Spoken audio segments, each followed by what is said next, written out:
Brace yourself. Is this game good or bad? This is a question that gamers everywhere ask anytime a game is released. We're bombarded with new releases throughout the entire year, and we're always asking that same question. It's an obviously subjective question, of course, yet we desire that bottom line. And while I do understand the value behind it, I find it far more interesting when a game provides a polarizing reception, where the range of opinions is vast and argumentative, and you see the diverse tastes of individual gamers. For developers, releasing a game is saying that you're going to take an idea and try to convince a group of people that it deserves their time and money. But what makes a game good? What makes it bad? And what exactly are we supposed to gain from these answers? If there's one game that really changed this discussion, it's Deadly Premonition. Hidetaka Suehiro, best known by the alias Swery, created a game that made gamers question their own tastes. It rejected the good and bad of its era by challenging the community's precognitions of both. With a technically rough design, ridiculous voice acting, and a tone that simply couldn't stay consistent, it became one of the most polarizing games released in the last decade. Everything that was considered objectively good or bad was challenged with Deadly Premonition. And that indecision left us wondering how a game with such questionable design could actually be considered art alongside the head trips of media like David Lynch's Twin Peaks or Captain Beefheart's Trout Mask replica. It can't be overstated just how much Deadly Premonition altered the course of game criticism, and since then, Swery's work has become the poster child for the term cult classic. With its reception all over the place, the dilemma arose of whether or not Deadly Premonition was a kind of fluke.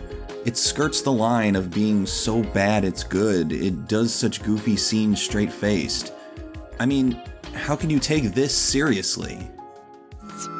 Honestly, though, it's been a while since anyone has stayed here. I couldn't help but notice. Aside from you and me, there seems to be no other guests or workers around. Polly, it might help to hear you better if you could sit a little closer. Oh my, Mr. Morgan, you're embarrassing me. Whether or not Deadly Premonition's tone was intentional, whether it was designed this way on purpose, has yet to be fully proven. It very much felt like a joke that Swery wasn't really in on. But D4, Dark Dreams Don't Die, is the exact opposite. It's Swery being fully in on the joke and showing the world what he can do when he is.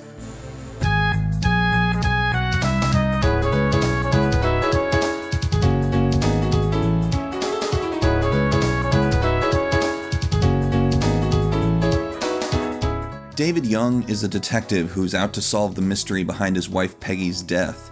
The incident left David with a scar on his head and memory loss of the murder's crucial details, with the only clue being Peggy's last words, "Look for D." After the murder, David gains the ability to travel back in time using items called mementos and a technique called the dive. Using this skill, David is out to travel back in time and discover who D is, and possibly stop Peggy's murder entirely. Of course, time travel is a very risky plot device that has caused endless confusion in countless other media, but D4 manages to keep things from getting too abstract. It doesn't rewrite its own rules, so the time travel concept is pretty easy to follow. But everything else? It's like Dr. Johnson always says, fall from an airplane and you'll die.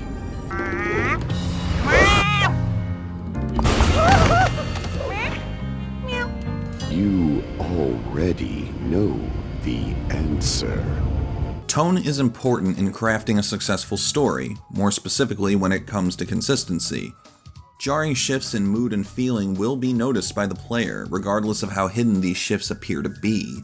The inconsistent tone is what defined Deadly Premonition. It kept players out of its loop, interjecting outright silly scenes into something that's supposed to be a suspenseful thriller. For better or worse, Deadly Premonition didn't understand exactly what it wanted to be, and quite frankly, it didn't care. D4, on the other hand, is blatantly playful. It's Swery diligently studying the response to Deadly Premonition and doubling down on the game's many moments of silliness. The extravagant character designs, off-kilter camera angles, non-sequitur alternate cases, and schizophrenic pacing lead to a game that embraces what made Deadly Premonition memorable, whether it was an accident or not. I spent an inordinate amount of time and effort playing a quiz on airline terminology that was tucked away on a character's PDA. I was shutting windows for a paranoid airplane passenger. I was playing a minigame to catch clover petals falling across my view. And once I got close to the end of the second episode, I rhetorically asked the game, what is the point of any of this? And figuratively, I could envision the game just replying, don't worry about it. That's the attitude that D4 constantly demonstrates. As bizarre and out of place as so many of its elements are, the player is repeatedly told that it's just a part of the experience, and we believe it.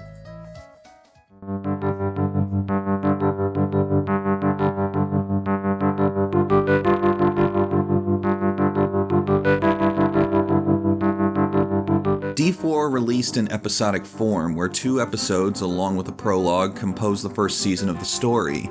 I've always felt that episodic releases are a risky business tactic, as this forces the story to be fragmented. By dividing the scenarios into episodes, the narratives lock themselves into a storytelling format that may or may not be organic toward the story being presented. Sure, episodic releases build anticipation for whatever may be coming next, but they ultimately have limitations that keep the player from naturally flowing along with the story. Waiting for a new installment in the adventure is not fun, whether it's in games or in other media. Sadly, D4 is no exception. It's shamelessly segmented, and while it's appreciated that multiple episodes are released at one time, it still divides the story unnaturally.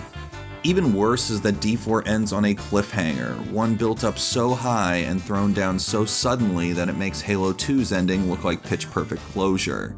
D4 never got additional episodes beyond the original release, which makes the cliffhanger ending even more painful.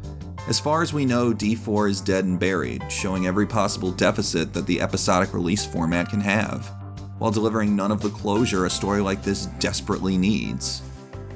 But despite this, D4 retains something very unusual for an episodic release to have, especially one with such unfinished business in its story.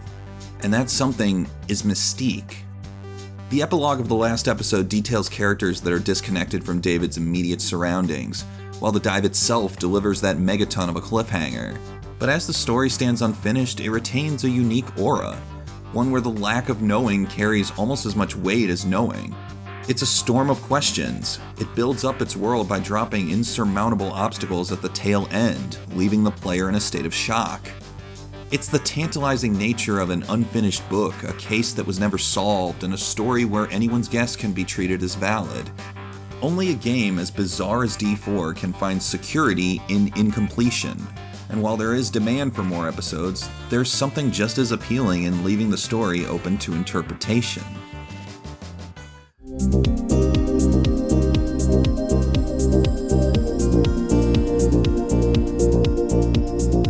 D4 immediately challenges one of the staples of the point-and-click adventure genre by requiring a cost anytime you're completing an action. Whether it's checking an item or talking with another character, David loses stamina, and when your stamina meter is empty, you fail the case. This forces the player to play more cautiously and not survive by the tried-and-true check every item with every situation tactic that became commonplace in point-and-click adventure games. Every move has a cost, and the only way to solve the case is to make sure every one of your actions counts. Until you realize how easy it is to get stamina recovery items. They're scattered all over the area and can usually be bought from your cat/lady companion Amanda, and since these are purchased with credits, which can be easily earned by examining your surroundings, stamina management rarely becomes a major source of tension. This is the same with the health recovery items. When you can just buy the healing supplies, you don't have to work very hard to stay alive. Still, D4 has regulations that it wants you to follow, and having to be conscientious of your stats is a novel idea, one that subverts many of the flaws of similar games before. What D4 tries to do is to convince the player that there is weight to each action they decide to initiate, heightening the stakes and increasing the challenge.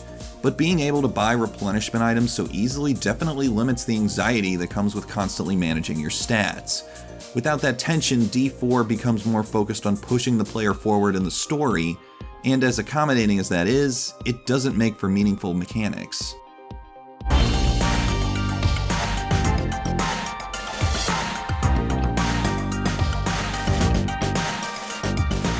David's ability to dive into the past makes for an interesting spin on the solve-the-case detective vibe that has appeared in many games before it, from Phoenix Wright to Danganronpa.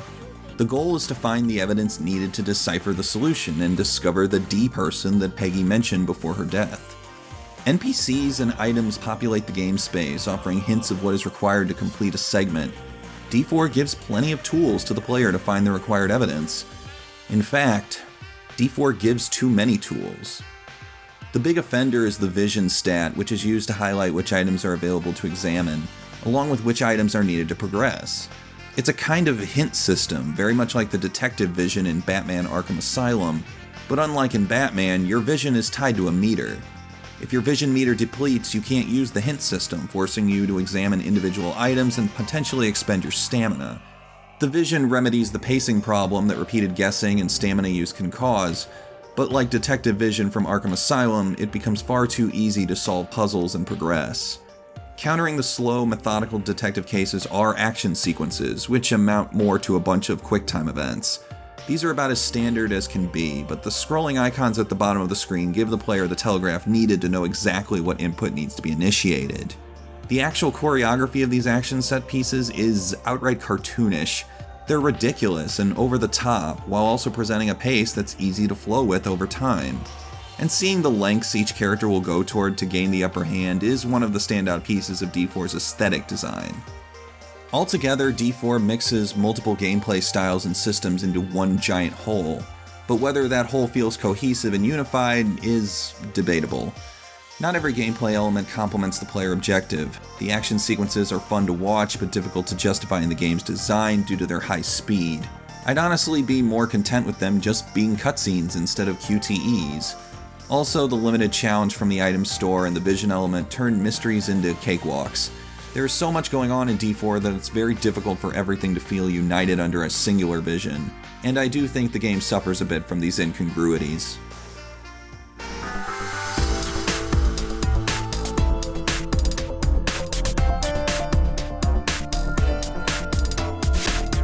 In 2011, Swery presented a post-mortem on Deadly Premonition.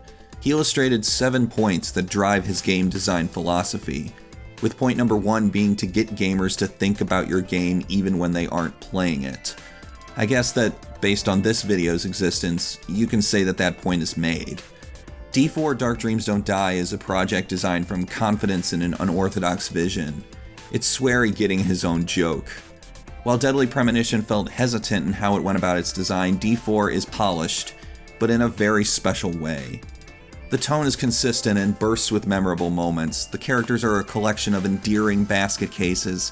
The presentation is defined and stylized. And at first glance, D4 screams for closure. It hangs off so much. It's so desperate to make sense of itself. But part of me wants it to remain open. I want D4's legacy to hold that endless mystique, that fable-like stature. For a game like this, it fits perfectly.